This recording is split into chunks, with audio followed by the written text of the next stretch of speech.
Welcome back everyone, are you ready for another deck tech? Because if you follow this video, you'll be geared up to play Flesh and Blood at your local game store.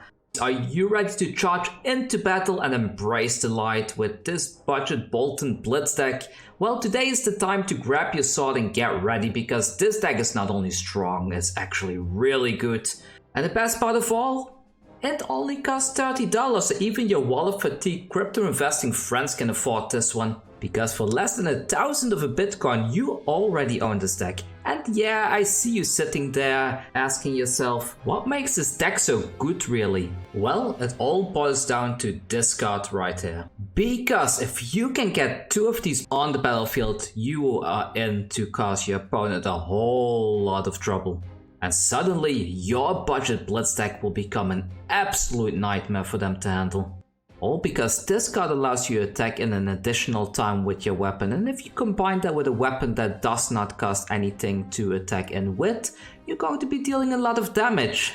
Especially since every single swing is going to get go again thanks to Boltyn's attack reaction effect. So what do you need to build this deck? Well, let's dive into it right away then, shall we? First of all, you need to get yourself a Boltyn Blitz deck. So hop on over to your LGS and buy yourself one of these. There's a couple of cards you want to take out, and those are Illuminate, Engulfing Light blue, Seek Enlightenment, Rising Solartide, both the red ones and the yellow ones, Cross the Line yellow, Invigorating Light, and the Mentor card. Next it's time to add a couple of cards into the deck, which can be purchased at Fat Foundry and Red Riot games. And what a coincidence, we actually have some very nice affiliate links down in the description.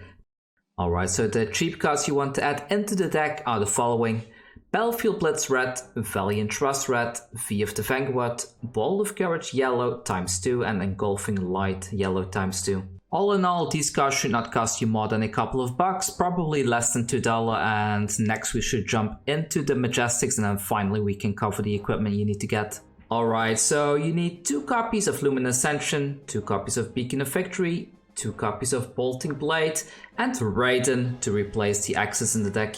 Most of these cards are available on eBay and the likes at about $153 each, with Raiden Duskbane as the only exception here, sitting at around the $6 mark. All in all, it should not be difficult to get a hold of these cards, and of course you can always choose to pay a little bit extra to buy them at the stores I mentioned before, but even then the deck is still extremely cheap to build. And finally we're gonna go into the equipment. Of course I'm going to be covering common equipment here, which means that if you can get your hands on some legendary gear, it's always better to use that instead. However, we're on a budget here, so let's get into this quickly. So all you need to add now is a Hardened Cross Strap, a Norrøn Cloak, and a Norrøn Hood. A little bit light on the Norrøn here, but we are running mostly yellow cards in this deck, so it's probably better to just go full aggro against the Wizard matchup and try and hope for the best. Wizard is definitely one of the hardest matchups for a deck like this, but against most of the other decks you can just keep on blocking your way into a nice combo and also fill your soul with some cards charging here and there until you have your big combo turn and you just go all in. And that brings us to the end of the video. If this content was useful to you, please hit that like and subscribe button, and don't forget to leave a comment down below. If you loved the video, why not consider subscribing to my Patreon, which will not only grant you some nice bonuses like an online event calendar and fully optimized blitz and constructed deck lists, but it also keeps the channel and myself alive. Either way, I hope that the next time we meet in an army event that you are playing Boltyn and that you will tell me that it was this particular video that inspired you to play this hero. And I hope to see you all spamming the comment section down below. And as always, thank you for watching. See you all next time.